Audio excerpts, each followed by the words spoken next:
Our next guest, Chris Powers, an Oakland University alumni who used the time during the pandemic to start a new company, or at least polish the company. Chris, how are you doing? Welcome to the MegaCast. Hey, thanks for having me. So some of us are a bit tech challenged, but you're not. Tell us more about the app that you developed. Yeah, so I think that there's two things that I'd like to discuss today. The first is a little bit of our collaborative work, which was a nonprofit effort during the pandemic through My COVID Response.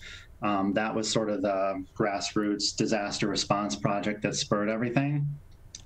And then second is our company ReciproCity, which helps nonprofits to scale their impact by reaching more people. So if I can ask you, first, what's your background? What's your degree in?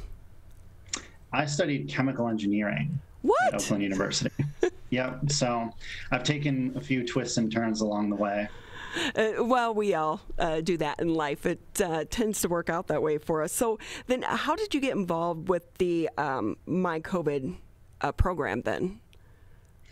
Yeah, so really it started back at OU when I met my co-founder, Cam Underdown, about 13 years ago. And we had just sort of collaborated on different projects and remained friends ever since. And essentially what happened was I saw him launch the website My COVID Response on Facebook on March 14th of last year, right when Michigan was starting to head into lockdowns. Everyone was getting really scared about the pandemic.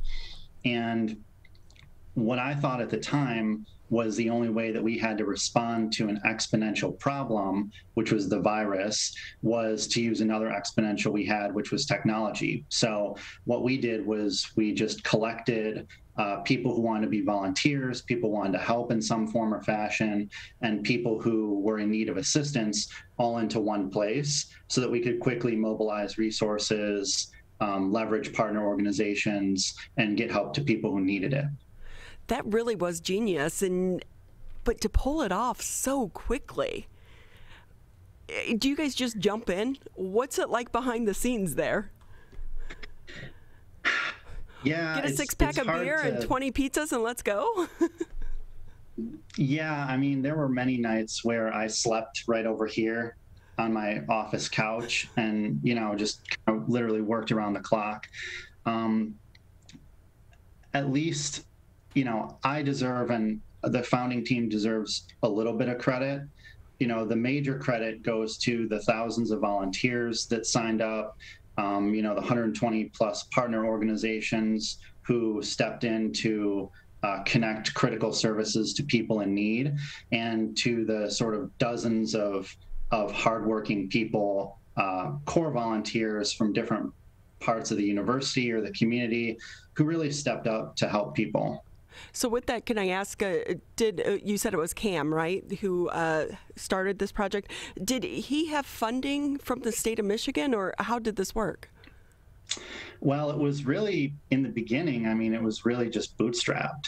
So we just kind of launched it and then picked up partners along the way.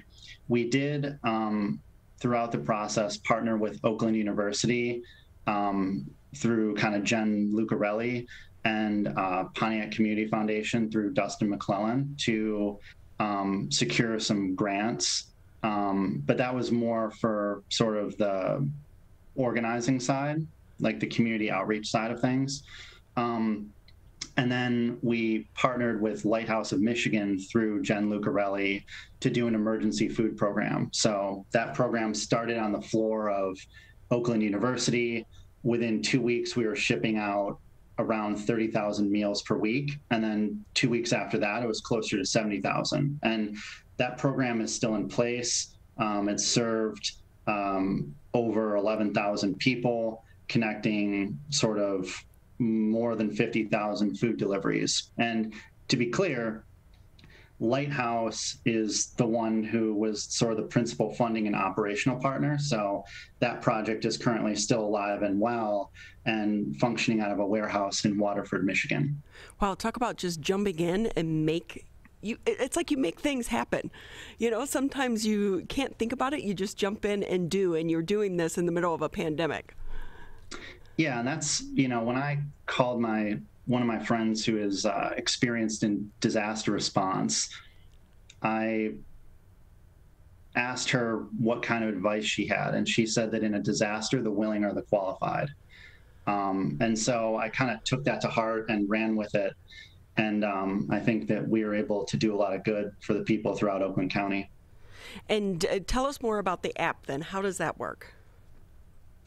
Yeah, so for the food side of things, if someone goes to mycovidresponse.org/volunteer/food, basically they can sign up to be a volunteer delivery driver, and they get matched with an opportunity to deliver food to a family that's requested assistance.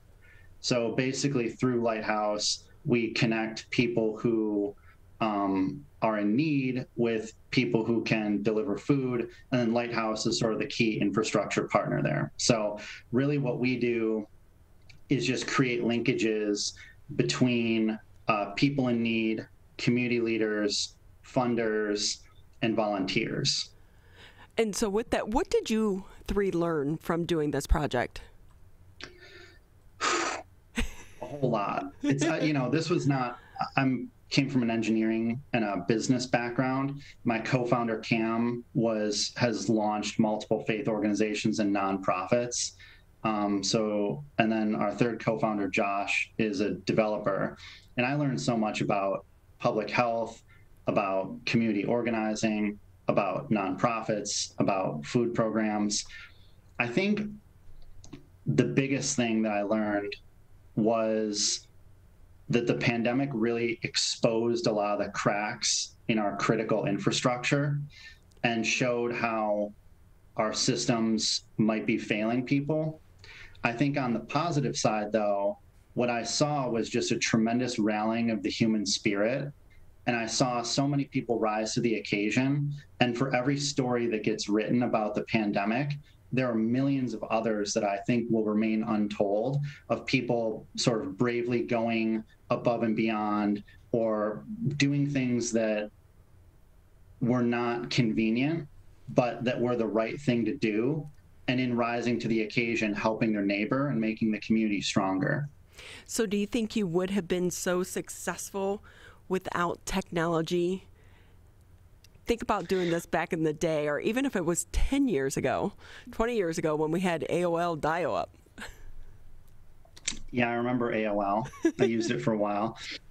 Absolutely not. So one of the things that really enabled this project was the fact that we, within a week or two, were able to collect together thousands of volunteers and thousands of recipients, and then start to make those matches. And I just don't think that we would have needed a staff of dozens, or I don't even know how many people, to be able to do that with paper forms and sort of more of an old school way.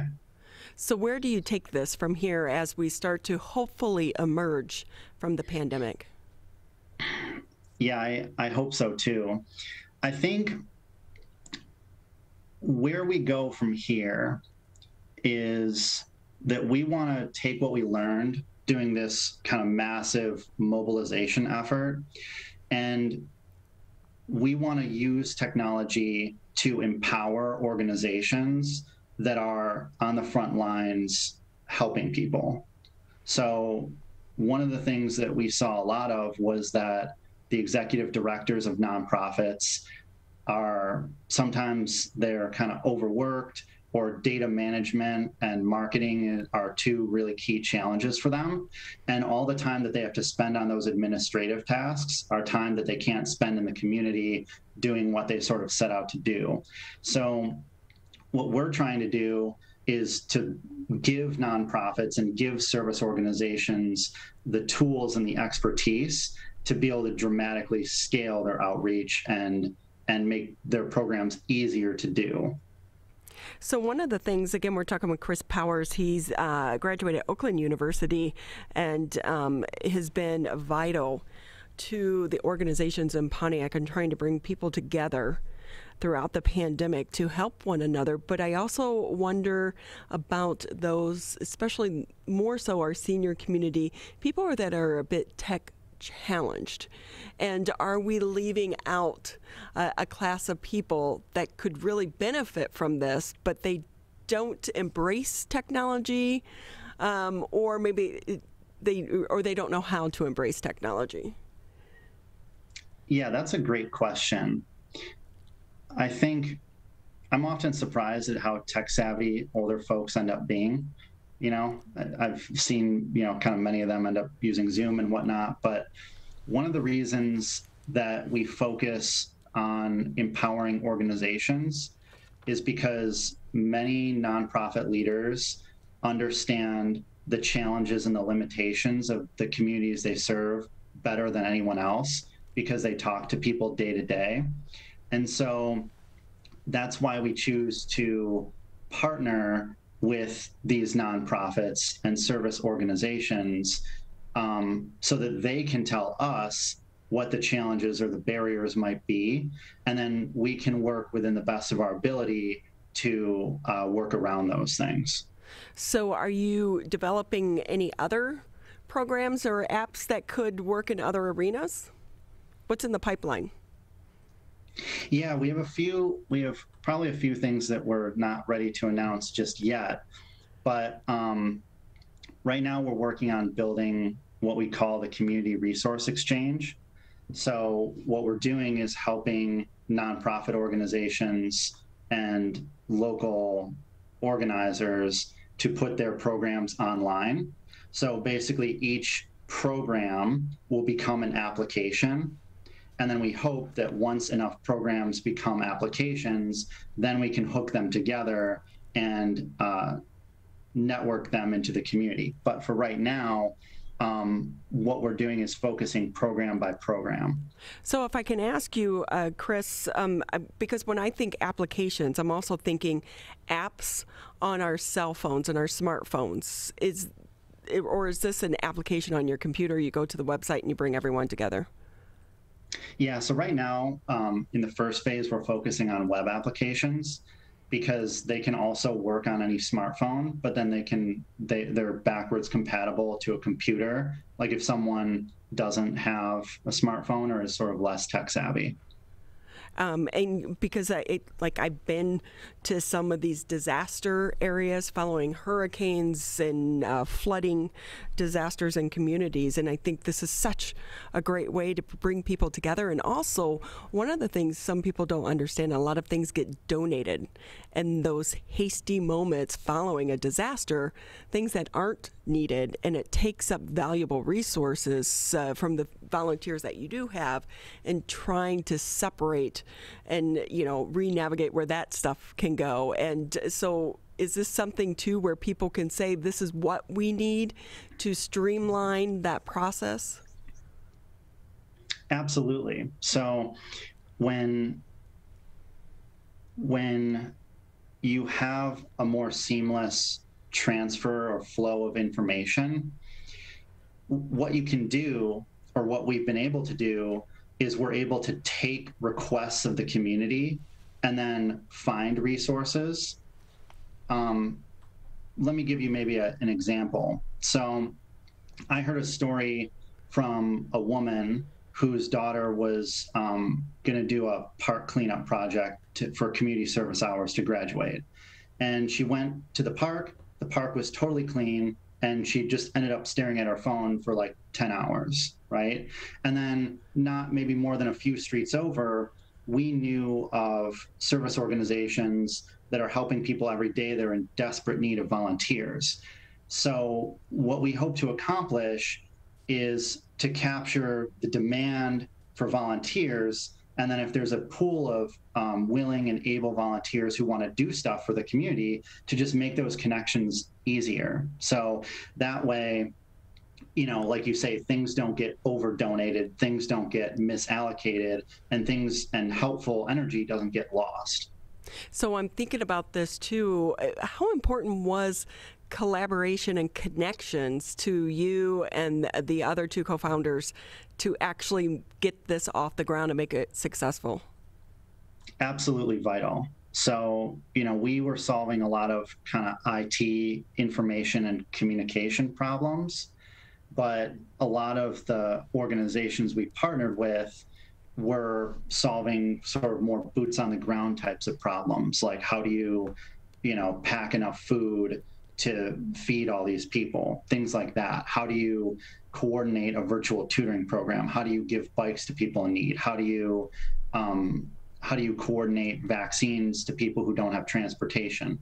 Things like that. So we would not be able to do nearly as much, or we would have to secure a huge amount of money and end up reinventing the wheel ourselves, when really what we want to do is there's plenty of people out there who have expertise and knowledge to serve the community. And so we just want to help them to amplify their reach. Do you think you would have been able to do this without the pandemic? That's a good question. I think on a smaller scale, yes. I think when we started out, everybody was all hands on deck. And so a lot of the usual barriers to getting resources to people sort of melted down for a time. And I think that there was a lot of goodwill and a lot of willingness to collaborate that hadn't existed before the pandemic. Or maybe it was like, hey, we should collaborate, it's a good idea, but the pandemic definitely made it necessary. So it definitely accelerated the adoption of technology and the adoption of collaborative approaches because it was a crisis. With that, Chris, if people want to find out more information, how can they do so? Yeah, so if you want to help out on the food delivery side, we're still coordinating deliveries to families. They can go to mycovidresponse.org/volunteer/food. And then if you're a leader of a service organization that's interested in using technology to amplify your reach, you can visit ReciproCityApps.org. Chris, it's been so great having you, and I wish you and your team the best of luck. For you to be able to do this and do it so quickly really is astounding. You guys are going places. Hey, thanks. I deserve very little of the credit, though. It's all the people who are out there doing the work day to day. So as an entrepreneur, any words of advice for anyone else out there? Oh, geez. I don't know. I've been making it up as I've been going along. I think that maybe if I had to give advice to my younger self, I would say to bet on yourself. And if you think that you have an idea that can really work, to just believe and go for it. You know, Chris, the saying is fake it until you can make it. Mm-hmm. Well, we're actually doing it. So, So you're not faking, you're making. Fake it phase, yeah, we're not faking it. We're actually making it. So it's real. Well, it's been great having you, and please extend our well wishes to your team members as well. Where are they today? Oh, one of my co-founders is traveling, and the other one is hard at work. So. So that's okay. You could say you drew the short straw. That's okay. We understand. We get it. No, it's been fun. Thanks for having me. I hope to come back.